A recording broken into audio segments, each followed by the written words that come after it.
Clinton's strong debate performance appeared to trigger a rise in U.S. stock futures, the Asian markets, even the Mexican peso.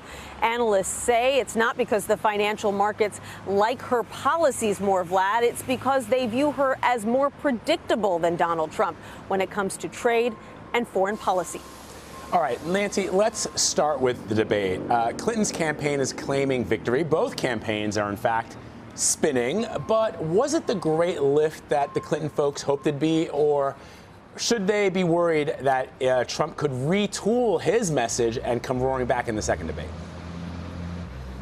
I think they know that they're going to see a more combative Donald Trump than they saw in the first debate. He's already said that that's the case. But I don't think that they ever expected that they would be able to land some kind of knockout punch in the first debate and then they could go skipping all the way till Election Day. Our elections are just too close for that kind of thing. And it's still too early to say how much this one debate is going to move the needle, if at all. She was moving in the wrong direction before this debate, and she was watching her lead narrow in a number of states. And so the question is, was she at least able to stabilize the polls, and can she see some kind of a bounce from it? And can she build on that in the next couple of debates? She called Donald Trump's comments today about foreign policy in the debate dangerously incoherent. And so I think you can expect to hear more of that argument in the second debate, where we're told that foreign policy will be an even bigger focus.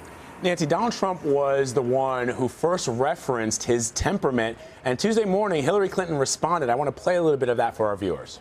Well, I think his demeanor, his temperament, his behavior on the stage could be seen by everybody, and people can draw their own conclusions. And I thought on several occasions he was making charges and claims that were demonstrably untrue, offering opinions that I think a lot of people would find offensive and off-putting. He can run his campaign and present himself however he chooses.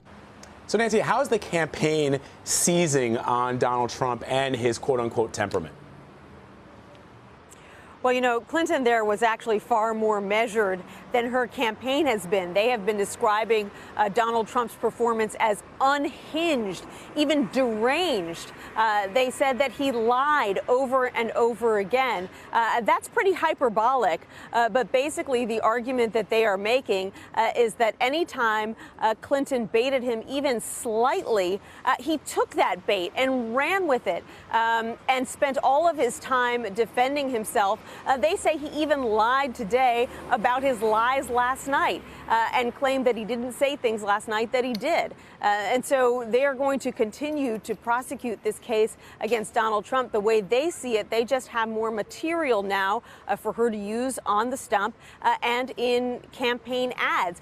She really relished today here in Raleigh going after him for some of the things that he said last night, most notably on his tax returns, on profiting off of the financial collapse. And so you're going to hear more of that on the campaign trail going forward. She's going to be in 4 different battleground states over the next 4 days, trying to make up for some lost time because she spent so much time preparing instead of campaigning last week. And Nancy, there's a pro-Clinton super PAC that's already out with a campaign ad entitled My Temperament. It's always amazing to me how quickly these super PACs get these ads out there. Right. Well, what they do is they kind of prepare for things that they think they'll hear in the debate, and then they hear it and they drop it in. In this case, they knew that something having to do with Trump's demeanor would have to come up at the debate. And so they prepared a string of clips of him saying things that are sort of out there and combative. And then they just dropped in right at the beginning of it, Trump saying last night that he's got the greatest temperament around, a claim that actually drew some laughter in the debate hall.